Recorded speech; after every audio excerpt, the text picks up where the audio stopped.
2027 के चुनाव को लेकर राजनीतिक दल रोड शो रैली कर रहे हैं और ऐसे में पश्चिमी यूपी पर सबसे ज्यादा फोकस किया जा रहा है। चुनाव को लेकर निषाद पार्टी की क्या कुछ तैयारी है, इसको लेकर हमारे संवाददाता कंचन अरोड़ा ने यूपी सरकार के मंत्री संजय निषाद से की खास बातचीत। उत्तर प्रदेश की राजनीति में अपना एक अलग महत्व रखने वाले और उत्तर प्रदेश सरकार में मंत्री और अपनी मतलब जो उनकी जनता है, उनका जो समाज है, उनकी आवाज़ को लगातार बुलंद करने वाले संजय निषाद हमारे साथ मौजूद हैं। सर, 2027 का चुनाव, लेकिन सबसे ज़्यादा फोकस पश्चिमी यूपी को लेके हो रहा। आप लगातार नोएडा से अपनी आवाज़ को उठा रहे हैं, कार्यकर्ताओं के बीच में पहुंच रहे हैं। देखिए, आपके चैनल के माध्यम से जनता से अपील करना चाहता हूँ कि इस देश में बहुत ऐसी जातियाँ हैं जिनका गौरवशाली इतिहास रहा, जिन्होंने इस भारत की जनता को के झंडे को बुलंद किया और अंग्रेज़ों के झंडे को उतार के हटा दिया। ऐसी जातियाँ रोड पर पाइपलाइन में, पॉलीथीन में हैं। अंग्रेज़ों को तो उन लोगों ने सदन से उठा के फेंक दिया, विधानसभा से उठा के फेंक दिया, लेकिन उन गद्दियों पर बेईमान बैठ गए। वो खाली बेईमान को खाली उनको अंगों चंगों मुंगों दिखाई देते हैं। देश को आज़ाद कराने वाली जातियाँ जो कानून से उजाड़ा अंग्रेज़ों ने, क्रिमिनल कास्ट घोषित किया कि जातियाँ जन्मजात अपराधी हैं, अंग्रेज़ों से लड़ रही हैं। ऐसे उजड़े हुए परिवारों के लिए जो क्रिमिनल ट्राइब साइट इंक्वायरी कमेटी अंथा समय ने गया रहा, उसमें 74 प्रकार की व्यवस्था देकर इनको निचले पावदान से, भूमिहीन है, शिक्षा में है, लड़ रहे हैं। 100 वर्षों से अंग्रेज़ों से लड़ते रहे, 350 वर्षों से, 750 वर्ष अंग्रेज, कई पीढ़ियाँ उनके लोग लड़ते रहे, उजड़ते रहे। ऐसे आयोग की रिपोर्ट को इन लोगों ने कूड़ेदान में डाल दिया। अब ऐसी जातियों का, हम लोग तो 24 कैरेट के राष्ट्रवादी हैं, हमारी जिम्मेदारी बनती है कि ऐसे जातियों के पुरखों ने जो लड़ा सबको एक करके, तो उनको हम जगाएं और उनको बताएं कि भाई बेईमानों के बटन छूना बंद कर दो और अपना बटन छूना लगाओ। ये जिन लोग लगातार रैलियां विपक्ष भी कर रहा है, आप भी कर रहे हैं, आपके एनडीए गठबंधन के लोग भी आ रहे हैं। किसकी रैली सफल और किसकी विफल होती हुई दिखाई दे रही है? वो सब तो इन्हीं जनता का पैसा लूट के रखे हैं, तो भाड़े के पहलवान हैं। हमारे लोग अखाड़े के पहलवान हैं। वो जो है लोगों को, जातियों को मूर्ख बनाने के लिए बुलाते हैं, धोखा देने के लिए बुलाते हैं, वोट लेने के लिए बुलाते हैं, और ये लोग अपना अधिकार मांगने के लिए आ रहे हैं और अपनी खुद की पार्टी खड़ा करनी है। भाई ये लोगों ने, जिसका दल उसका बल, उसकी समस्याओं का हल। उन लोगों ने तो अपना दल खड़ा करके अपनी समस्या का हल कर लिया।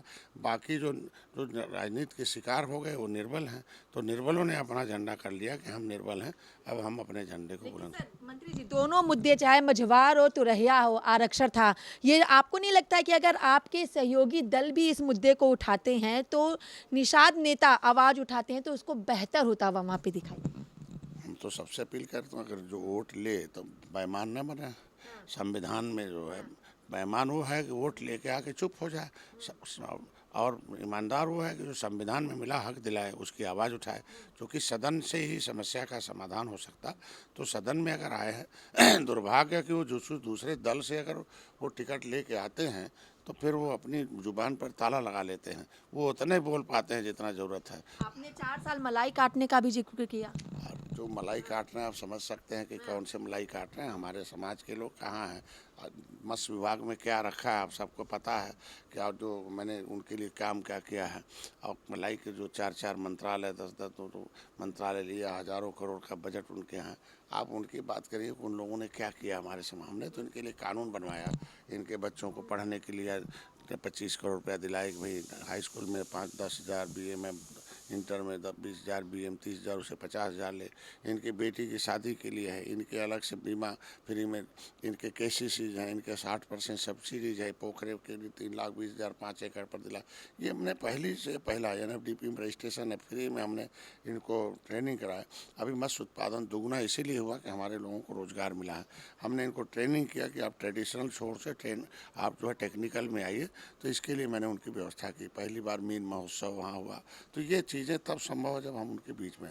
लेकिन सही माने में इनके बच्चों को जो संविधान में हक मिला है कि तुरैहा ये समूह है, मझवार एक समूह है, चमार भाई एक समूह है, धोबी एक समूह है, तो अगर लेदरमैन और वाशरमैन को मिलता है तो फिशरमैन को भी समूह को मिलना चाहिए और उसके लिए गिनती होनी चाहिए। ये पहला हक इनका है।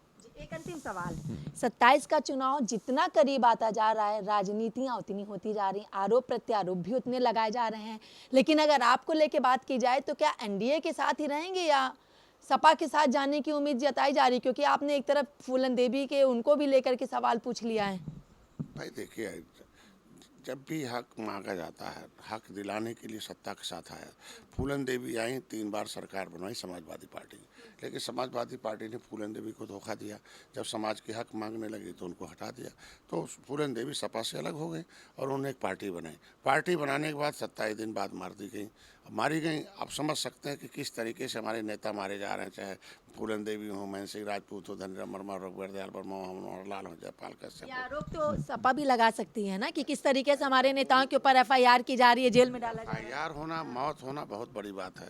एफआईआर तो वापस हो जाते हैं, एफआईआर तो प्रेरित रहते हैं। आप जाएंगे सपा के साथ या फिर यहीं रहेंगे? वही बता रहा हूँ आज के दिन में कि अगर सपा ने इस तरीके से धोखा दिया तो उनको जाना पड़ा। अगर भाजपा हमारी सहयोगी दल है, मोदी से बड़े बड़े काम कर रहे हैं, राम मंदिर, निषाद राज का पार्क, 5% अपर कास्ट के 10% आरक्षण, महिलाओं को 33, तो निषादों का हिस्सा देंगे तो मोदी ही देंगे, योगी देंगे।